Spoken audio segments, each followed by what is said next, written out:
ভগবান বলছেন এই মৃত্যুময় সংসার হতে আমি তাকে উদ্ধার করব।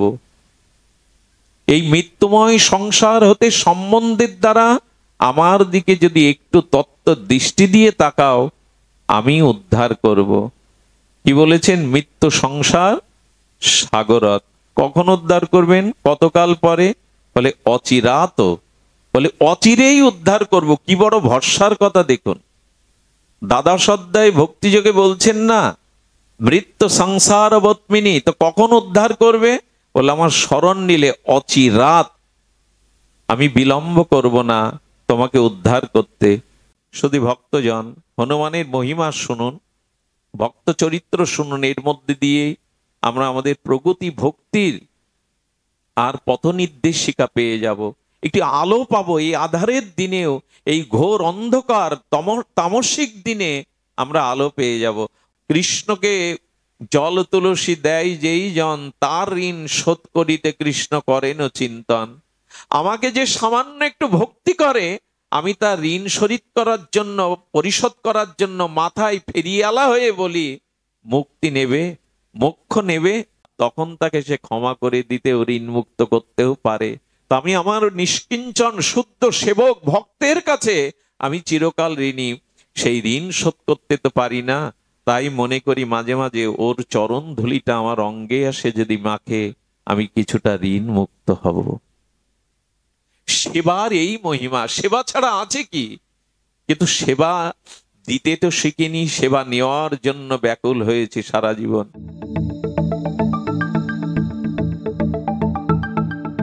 আপনারা দেখছেন সনাতন মিডিয়া ওয়ান ইউটিউব চ্যানেল।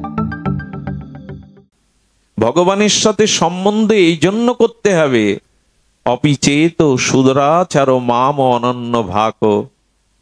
আমি যদি আমার দিকে তাকাই, সুকৃতি নাহি লবলেশ, আমার কোনো সুকৃতি নেই, আমার দ্বারা কোনো ভগবত কর্মাদি, ভগবত ভক্তির চর্চা, ভগবত অনুরাগ আমার চিত্তে নাই। আছে জন্ম জন্মান্তরীণ দুর্বাসনা, কুসংস্কার, কর্মফল। আমাকে কে ত্রাণ করবে? আপনাদের একটা ঘটনা বলি রামচরিত মানসের। আমাদের উপায়টা আমরা এখান থেকে নির্ণয় করতে পারবো। আপনারা জানেন ব্রহ্মা একটি অপরূপ সুন্দরীকে সৃষ্টি করেছিলেন, যার নাম অহল্যা।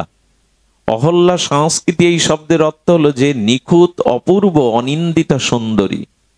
তাকে সৃষ্টি করার পরে দেবরাজ ইন্দ্রের দৃষ্টি গেল।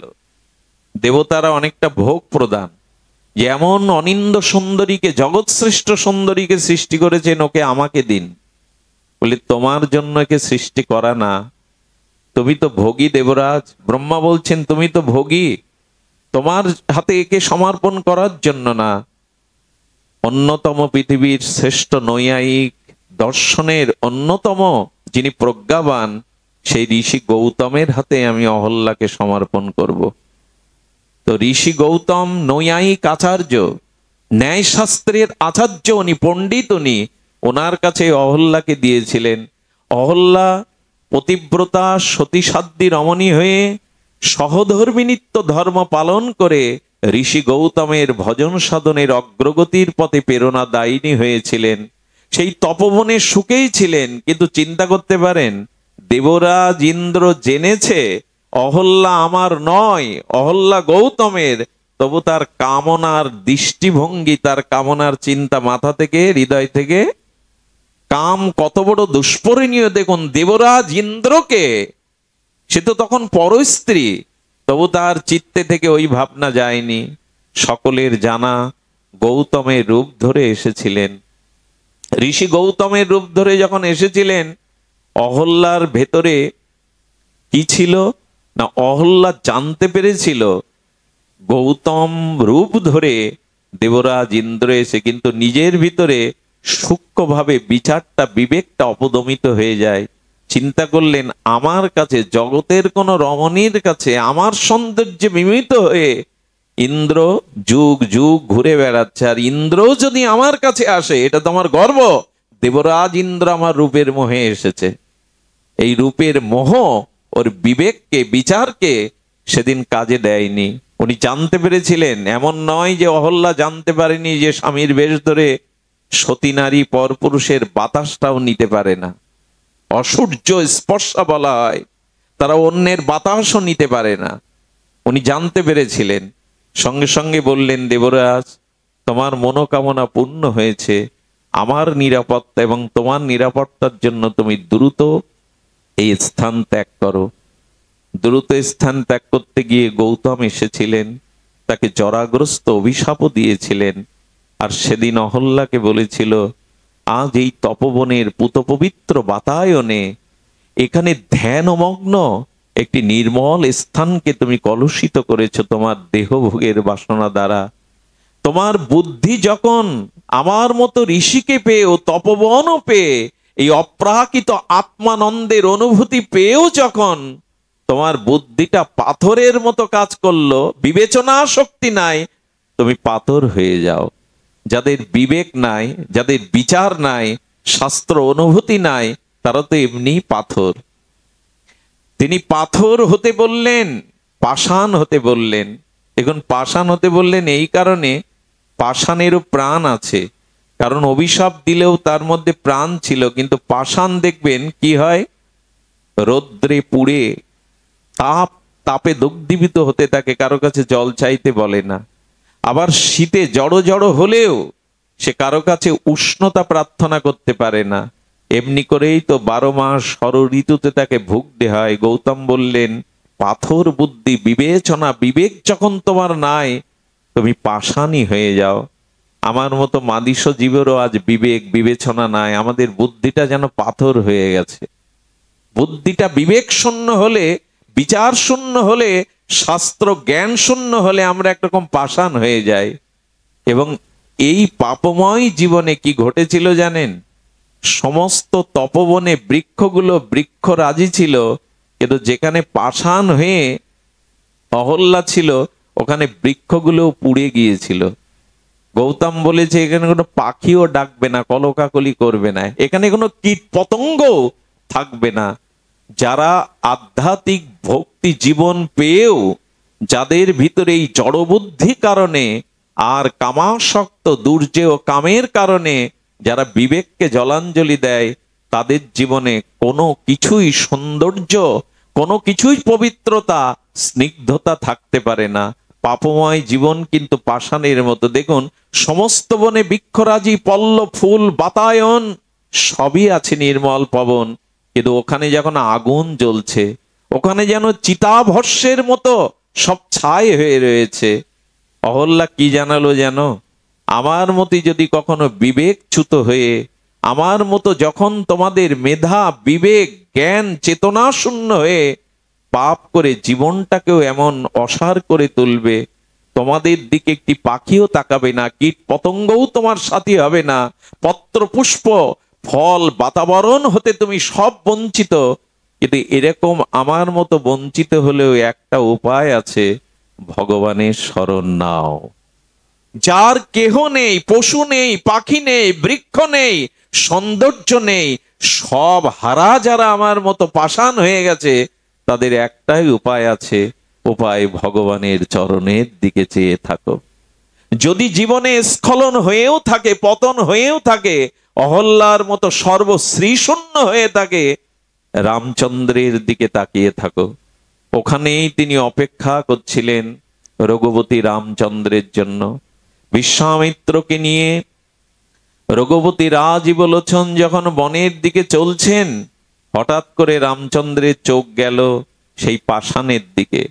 গোবিন্দ যেন জানালেন, সব হারা হয়ে যারা পাষাণের মতো পড়ে আছে, তোমাদের কেউ না থাকলেও আমি আছি তোমার দিকে দৃষ্টি দেওয়ার। আমি আছি তোমাদের দিকে দৃষ্টি দেওয়ার। দেখুন, ভগবান আমাদের অন্যায়টা, পাপটা যদি দেখতেন, উনি আমাদের কৃপা করতে পারতেন না। পুতনা যখন গোবিন্দকে কোলে নিলেন, শিশু কৃষ্ণকে, তখন কৃষ্ণ চোখ বন্ধ করেছিল। পদকর্তা টিকাকারগণ বলছেন, গোবিন্দ এই কারণে চোখ বন্ধ করেছে যে, পুতনা তুমি বালও ঘাতিনী, রুধিরসনা, পাপীয়সী, পবিত্র না। আমি যদি তোমার পাপ কর্মের দিকে দৃষ্টি যায়, তোমাকে মুক্তি দিতে পারবো না, তোমাকে ধাত্রীগতি দিতে পারবো না। তাই চোখ বন্ধ রেখে জগৎকে জানাচ্ছেন, আমাকে কোলে নাও, আমাকে বুকে নাও, আমি তোমার অতীত কর্মের দিকে দৃষ্টি দেব না। আমাকে নিয়েছো কোলে, এই জন্য তোমায় মুক্তি দেব, প্রেম দেব, কিন্তু তোমার দিকে অতীত আমি দেখব না। এমন করুণা ঘন ভগবানের স্মরণ ছাড়া কার স্মরণ নেব আমরা? কিন্তু স্মরণ কি এসেছে? সম্বন্ধটা কি এসেছে ভগবানের সাথে? এই জন্য শাস্ত্র বলছেন, যার কেহ নাই তুমি আছো তার। যার সব পুড়ে ছাই হয়ে গেছে, যে পাষাণ হয়ে গেছে, প্রভু তার দিকে তাকিয়েছেন। বিশ্বামিত্র সব জানেন, উনি ত্রিকলজ্ঞ রাম। এই জায়গাটা পক্ষী শূন্য, শ্রী শূন্য, শোভা শূন্য, কোন পশু পাখি বৃক্ষ লতা নাই, কেন পাষাণের দিকে তাকিয়ে আছো? রামচন্দ্র যেন হৃদয়ে বললেন, প্রভু আমি তাকে এড়িয়ে গেলে কে তাকে কল্যাণ করবে, কে এদের উদ্ধার করবে? এই জন্য তিনি পতিত পাবন। তার নামের সার্থকতা এই, তিনি পতিত পাবন। রূপ সনাতন বলেছিল, প্রভু আমাদের যদি উদ্ধার না করো, এই পতিতকে যদি উদ্ধার না করো, তাহলে পতিত পাবন নাম তোমাকে দেবে না কেউ, পতিত পাবন নামের উপাধি তোমার থাকবে না। তাই আমাদের মতো পতিতকে তুমি উদ্ধার করো। অহল্যার ঘটনাটা এই কারণে বলছি, আমাদেরও জীবনে যদি স্খলন এসে থাকে, পতন এসে থাকে, আমাদের জীবনও যদি সেই জড়বুদ্ধি সম্পন্ন পাষাণ হয়ে থাকে, ভয় নাই, ভগবানের শরণ নাও, শরণ নাও। সর্ববঞ্চিত সর্বহারাকেও তিনি বুকে নেন। বিশ্বামিত্র ত্রিকালজ্ঞ হয়ে বলছেন, রাম কার দিকে তাকিয়ে আছো? বলল, যে আমার দিকে চেয়ে আছে আমি তার দিকে তাকিয়েছি। তো রাম কাজ করো, তোমার চরণ ধুলি দাও, চরণ ধুলি দিয়ে আমি জানি তুমি কার দিকে তাকিয়েছো, উদ্ধার করো। বললেন, শ্রী গুরুদেব আপনার কৃপা না হলে আমি চরণ ধুলি দিতে পারি না। এই দেখুন, এখানেও অহল্যার কৃপার মুখ্য কারণ বিশ্বামিত্র। কারণ ধনুর্যজ্ঞে ওই পথ দিয়েই বিশ্বামিত্র রাম লক্ষ্মণকে নিয়ে গেছিলেন। এখানে প্রমাণ দিচ্ছে ভগবানের কৃপা অগ্রে না, আগে গুরু কৃপায় অগ্রে। বিশ্বামিত্র ওই পথ দিয়েই প্রভুকে নিয়ে গিয়েছিলেন ধনুর্যজ্ঞে। এটাই প্রমাণ করে ভগবানের কৃপা পরে, অগ্রে গুরু কৃপা, মহৎ কৃপা। এবং বিশ্বামিত্র বললেন, রাম তুমি এক কাজ করো, তাহলে এই পাষাণটাকে একটু প্রদক্ষিণ করো তো। যেই না শ্রীগুরুকে নিয়ে লক্ষ্মণকে নিয়ে প্রদক্ষিণ করছেন, পবন দেবতাকে স্মরণ করে বিশ্বামিত্র বললেন, হে পবন, রাজীব লোচন রঘুপতির চরণের ধূলিকণা বাতাসে তুমি পাষাণের উপরে দিয়ে দাও, পাষাণের উপরে দিয়ে দাও, ওই চরণের রেণুকণায় মানবী হয়ে যাবে। সুধীজন, এই ঘটনা এই জন্য উল্লেখ করা, আমাদের জীবন যদি এই পাষাণ সম হয়ে থাকে, নিঃস্ব রিক্ত শ্রীশূন্য হয়ে থাকে, তবে একটি আমাদের লক্ষ্য, ভগবানের দিকে চেয়ে থাকুন।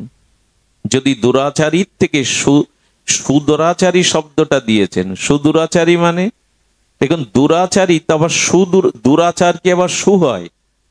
গীতায় শব্দটা দিয়েছেন অপিচেত সুদুরাচার। সুদুরাচার মানে আমার বুদ্ধি আছে, জ্ঞান আছে, শিক্ষা আছে, ভালো মন্দ বিবেক অবিবেক জানা আছে, তারপরেও যারা পাপ কর্ম করে তাদের বলে সুদুরাচারী।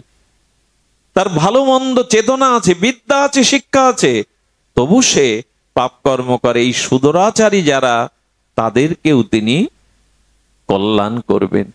আমি এমন একটি সময় এসে উপস্থিত হয়েছি যেটা ভাগবত বিশ্রামের সময়, এই জন্য দীর্ঘ সময় নেওয়ার অধিকার নাই। তবু আপনাদের এই দীর্ঘ পথ প্রতীক্ষা, দীর্ঘ পথ ক্লান্তি নিয়ে এই ভাগবত বিশ্রামে আসা, এতে বঞ্চিত করেছে আমি। তবু সামান্য একটু জানিয়ে যায়, এই সম্বন্ধের দ্বারা ভগবানের প্রতি যে কোনো একটি সম্বন্ধ যুক্ত হয়ে যদি তার দিকে চেয়ে থাকতে পারেন, তবে এই জীবন একটি উপায় হবে। কি উপায় হলে? ভগবান বলছেন, এই মৃত্যুময় সংসার হতে আমি তাকে উদ্ধার করব। এই মৃত্যুময় সংসার হতে সম্বন্ধের দ্বারা আমার দিকে যদি একটু তত্ত্ব দৃষ্টি দিয়ে তাকাও, আমি উদ্ধার করব। কি বলেছেন? মৃত্যু সংসার সাগরত। কখন উদ্ধার করবেন? কতকাল পরে? বলে অচিরাত, বলে অচিরেই উদ্ধার করব। কি বড় ভরসার কথা দেখুন। দ্বাদশ অধ্যায় ভক্তিযোগে বলছেন না, মৃত্যু সংসার বৎমিনী, তো কখন উদ্ধার করবে? বলে আমার স্মরণ নিলে অচিরাত, আমি বিলম্ব করব না তোমাকে উদ্ধার করতে। অচিরাত এই সংসার সাগর হতে। গোবিন্দ বললেন, আচ্ছা সাগর যদি আমি না রাখি, সাগর পার হওয়ার তো ঝামেলা আছে, আমি সাগর রাখবো না। বলে কেন? বলে যে গোবিন্দ চরণে শরণাগতিতে শরণ নেয়, তার কাছে সংসারটা গোষ্পদ তুল্য হয়ে যায়। গাভী যদি কোনো নরম মৃত্তিকার উপরে খুরের, সেখানে ছাপ পড়ে যায়, খুরের যতটুকু মাটি গর্ত হয়ে যায়, ওখানে জল আবদ্ধ হলে তাকে বলে গোষ্পদ। বললেন আমার ভজন করলে এই অনন্ত মায়ার সংসারটা গোষ্পদের মতো ক্ষুদ্র হয়ে যায়, অনায়াসে সে পার হয়ে আমার চরণে আসতে পারে, অনায়াসে আসতে পারে।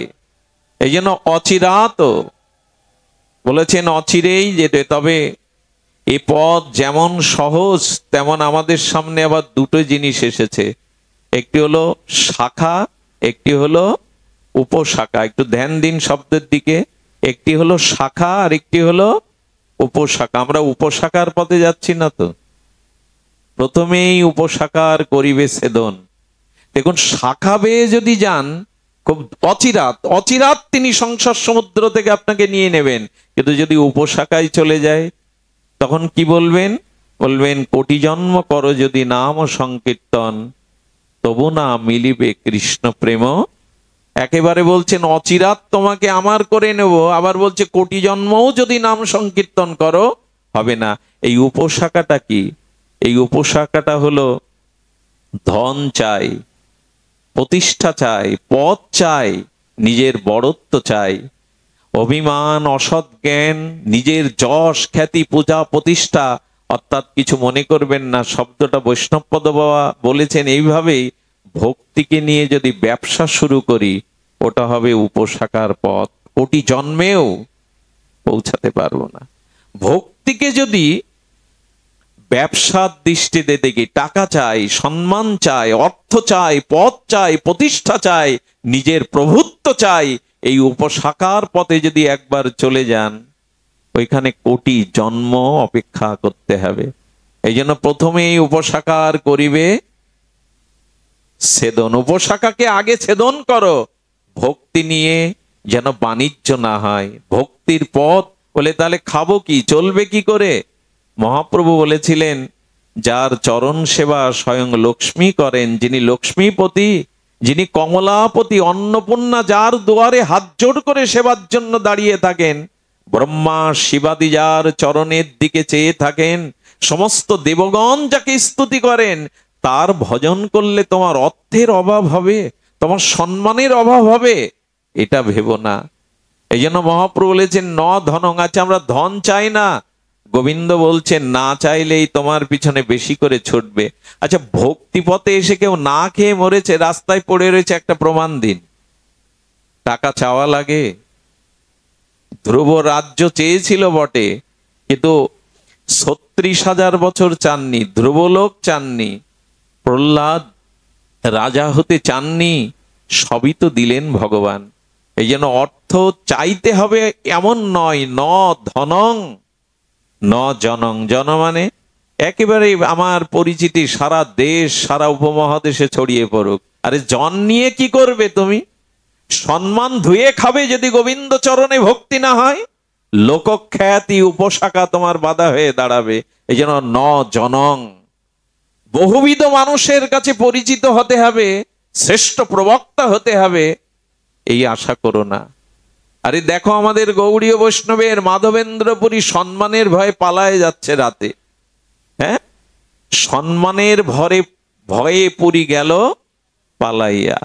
সম্মানের ভয়ে যে আমার জন্য গোপীনাথ ক্ষীর চুরি করেছে, এই সংবাদ যদি সকালে প্রচারিত হয়, সবাই আমার চরণে আসবে, দর্শনে আসবে, তাই রাতের অন্ধকারে তিনি রেমুনা ত্যাগ করলেন। সম্মানের ভয়ে পালিয়ে যাচ্ছেন, এটা চাওয়ার জিনিস। এই জন্য যদি সম্মান চান, সুন্দরী চান, কবিত্ব প্রতিভা চান, যশ খ্যাতি প্রতিষ্ঠা চান, তবে জানবেন আপনি উপশাখায় চলে গেছেন। কোটি জন্ম করো যদি নাম সংকীর্তন, তবু না মিলিবে কৃষ্ণ প্রেম শাখায় এসো। শুদ্ধ ধারায় এসো, পরম্পরা শুদ্ধ ধারায় এসো। এখানে চাওয়া নেই, দেওয়া আছে। এখানে চাওয়ার কিছু নেই, শুধু আছে দেওয়া। আচ্ছা, আপনি চিন্তা করতে পারেন দেওয়া কেন বলছি? হনুমান বুদ্ধি সত্তম, হনুমান জ্ঞানী মধ্যে পৃথিবীর অগ্রগণ্য। হনুমানকে রামচন্দ্র নিজে পুত্র রূপে আত্মসাৎ করেছেন, আর হনুমানকে উনি শঙ্করের অবতার, ভগবান শিবই হনুমতে হনুমান হয়ে প্রভু চরণ সেবায় করেছিলেন। সেই হনুমান রাজ্যহারা, স্ত্রীহারা, কামুক সুগ্রীবের সেবা করলেন কেন? এ প্রশ্নের উত্তর আপনাদের কাছে চাইছি। যিনি ভগবান স্বয়ং শিব এবং যিনি জ্ঞানী মধ্যে জগতে অগ্রগণ্য, হনুমানের মতো জ্ঞান জগতে বিরল। রামচন্দ্র রঘুপতি যাকে 4 যুগে অমরত্ব দিয়েছেন, হনুমানের মৃত্যু নাই, সেই হনুমান রাজ্যহারা, স্ত্রীহারা, কামুক ভোগী সুগ্রীবের কেন সেবা করলেন? ওনাকে কেন ছাড়ছেন না? এর কারণ হলো এই দেখুন, এটা গুরু দক্ষিণা। আপনাদের মনে পড়ে হনুমান মা অঞ্জনার কোলে ভূমিষ্ঠ হওয়ার পরে সূর্যকে ফল ভেবে আক্রমণ করেছিল খাবো বলে, এবং এত শক্তিমান হনুমান যে সূর্যকেও তিনি, আবার আধুনিক মনস্ক শিক্ষিত মানুষরা বলবেন সূর্য পৃথিবীর এত গুণ বড়, তো হনুমান তাকে গিলে খেলো কি করে, কানে পুরল কি করে? আসলে সর্বশক্তিমান ভগবত তত্ত্বের কাছে কোনো কিছুই অসম্ভব নয়। ওইখানে আমাদের জাগতিক বিচার চলে না। তো সূর্যকে যখনই খেয়ে ফেলতে, সেদিন থেকে দেবতাদের অনুরোধে, ব্রহ্মার অনুরোধে, শিবের অনুরোধে হনুমান তাকে ফল না মনে করে তাকে সহ্য করেই মুক্ত করে দিয়েছিলেন। সেই দিন ব্রহ্মা, শিবাদি দেবগণ হনুমানকে আশীর্বাদ করেছিলেন। তো সূর্যের তেজকিরণ দেখে হনুমান প্রতিজ্ঞা করেছিল যে একদিন আমি তোমার কাছে বিদ্যা শিক্ষা, বেদ শিক্ষা নিতে যাব। এই হনুমান সূর্যলোকে গিয়েছিলেন সূর্যের কাছে শাস্ত্র শিক্ষা নিতে, গুরুকরণ করতে। তো সূর্যদেব তাকে বললেন, আমি তো পূর্বেই জানি আমাকে যে খেয়ে আসতে গেছে, আমাকে যে গ্রাস করতে পারে, সে আমার কাছে কি শিখবে? তো বললেন, দেখো আমার পিছনে তুমি দৌড়ে পারবে না, সূর্য তো গতিময়, আমার পিছনে তুমি দৌড়ে পারবে না। বললেন, আমি কিভাবে দৌড়াতে হয় গুরুদেব জানিয়ে আপনি আমাকে বঞ্চিত করতে পারবেন না। তখন বলছেন, গুরু শিষ্য সম্মুখে না বসলে বিদ্যা পরম্পরায় ভাগ হয় না, নিতে পারে না। তো আমি তো চলি, তো শিষ্যকে তো গুরুর সামনে, গুরু সম্মুখে থাকে, শিষ্য পশ্চাতে, কিন্তু আমি তো চলছি, পিছনে থাকলে তো শিক্ষা নিতে পারবে না। হনুমান তখন বললেন, আপনি আমার দিকে মুখ করে থাকেন, আমি আপনার মুখ করে থাকলেও পেছনে আমি ছুটতে পারবো। হনুমান পরীক্ষা দিয়েছিলেন বিদ্যা অর্জনের জন্য, সম্মুখে মুখ দিয়ে উনি পেছনে পুরো একটা দিনের মধ্যে সমস্ত বেদশাস্ত্রের ব্যুৎপত্তি জ্ঞান লাভ করেছিলেন। সূর্য আশীর্বাদ করছেন, প্রকৃতই তুমি জ্ঞানী, জ্ঞানীদের মধ্যে অগ্রগণ্য। বলেন, গুরুদেব একটু গুরু দক্ষিণা দিতে চাই। তখনই বলেছিলেন, আমার অংশে ত্রেতা যুগে সুগ্রীবের জন্ম হবে। এই সুগ্রীব হলো সূর্যের অংশ। এই সুগ্রীব যেদিন সর্বহারা হবে, সেদিন তুমি তাকে সেবা করবে, এই আমার গুরু দক্ষিণা। নাহলে ভগবান শিব হয়ে কখনো সুগ্রীবের মতো মানুষকে সেবা করে? হনুমান সেবা করতে এসছে ভগবানের, কেন সুগ্রীবের সেবা করলেন? বললেন এই জন্য এটা ওনার গুরু দক্ষিণা। আমি বলি, এই জগতে যদি সেবা না থাকে, আর হনুমানের মধ্যে গুণ দেখবেন, সর্ববলশালী হয়েও, সর্বগুণে অগ্রগণ্য হয়ে হনুমানের মতো বিনয় জগতে কারো মাঝে ছিল না, কোনোদিন অভিমান দেখাননি। মা সীতার সামনে এইটুকু বানর সেজে গেছেন।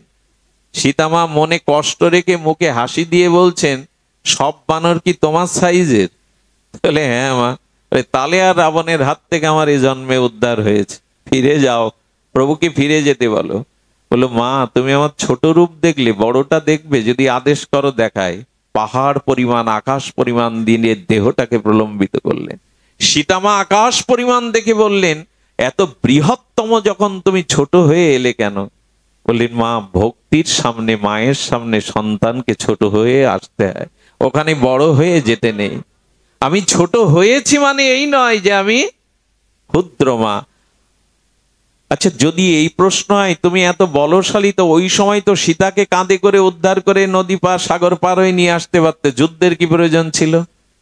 হনুমান উত্তর দিচ্ছেন, আমি তা পারি, প্রভুর ইচ্ছায় আমি তা পারি, পারলাম না এই জন্য আমার প্রভুর হাতে রাবণ বধ হয়ে প্রভুর কীর্তি যাতে জগতে ছড়িয়ে পড়ে, প্রভুর মহিমা যাতে জগতে ছড়িয়ে পড়ে, এখানেও তার গুরু চিন্তা, এখানেও তার ইষ্ট চিন্তা। নাহলে হনুমান পারত পুরো লঙ্কাকে যে পুড়িয়ে দিতে পারে, মা জানকীকে কাঁধে করে সে সাগর পার হয়ে উদ্ধার করতে পারত, কিন্তু চেয়েছিল প্রভুর বিজয়, প্রভুর যশ, প্রভুর খ্যাতি।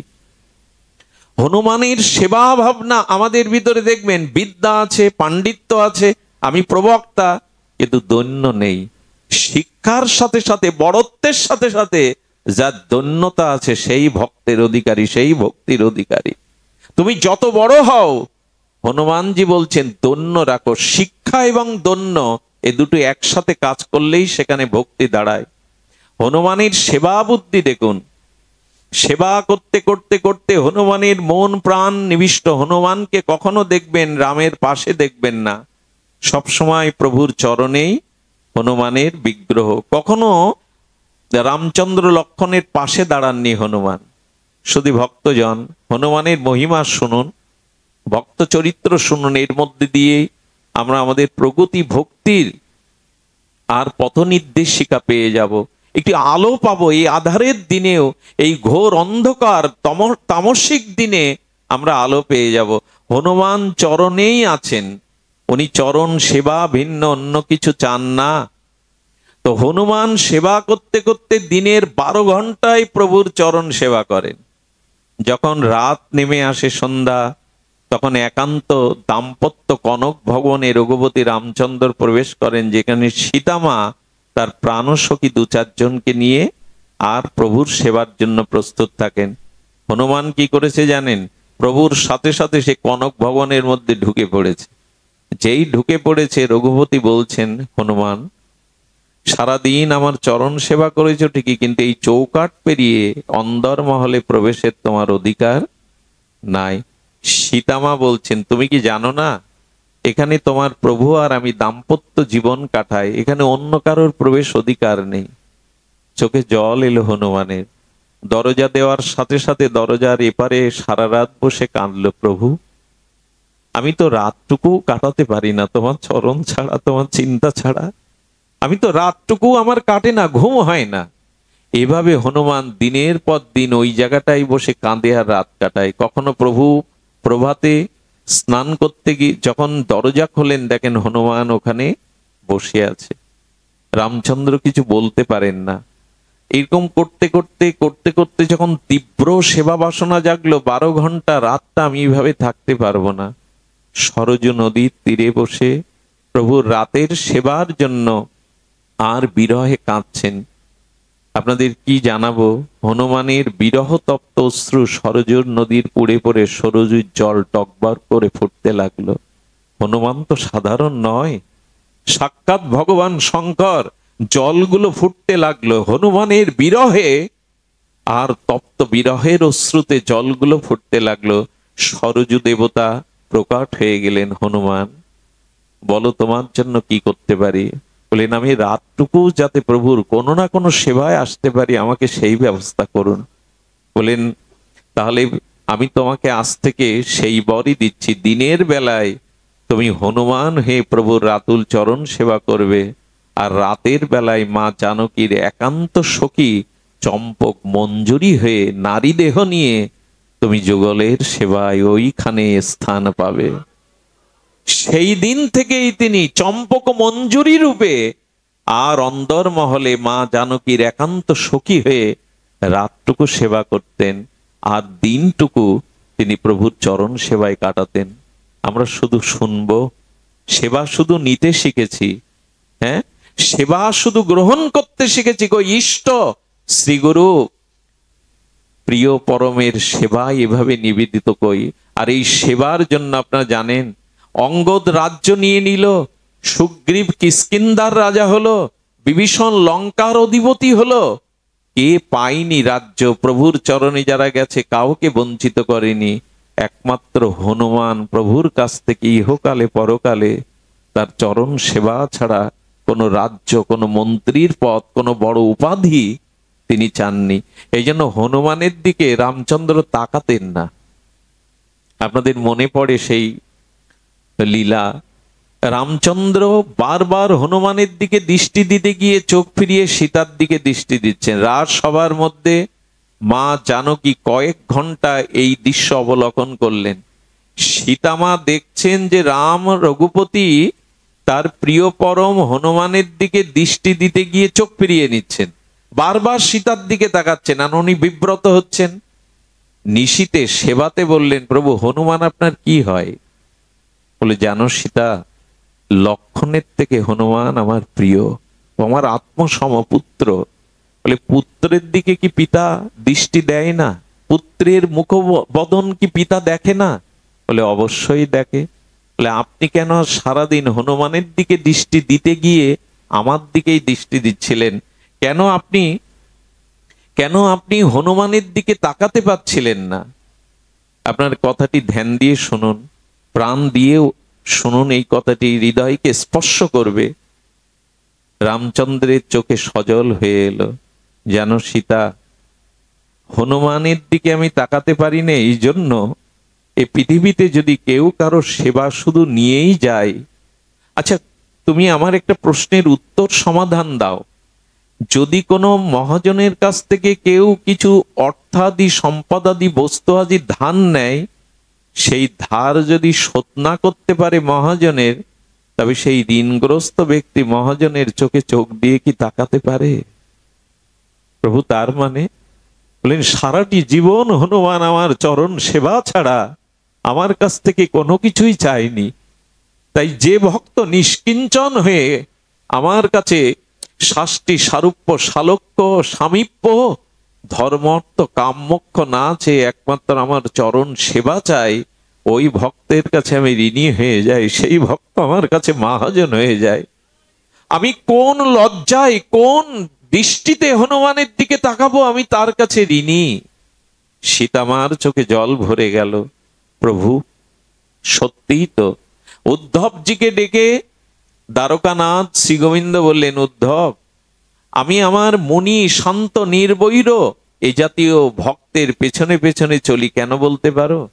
উদ্ধব বলছেন, তুমি ভক্তকে শ্রেষ্ঠ মনে করো, তাই শ্রেষ্ঠ আগে চলে, আর শ্রেষ্ঠের পরে আর যারা তারা পথগামী হয়ে চলেন।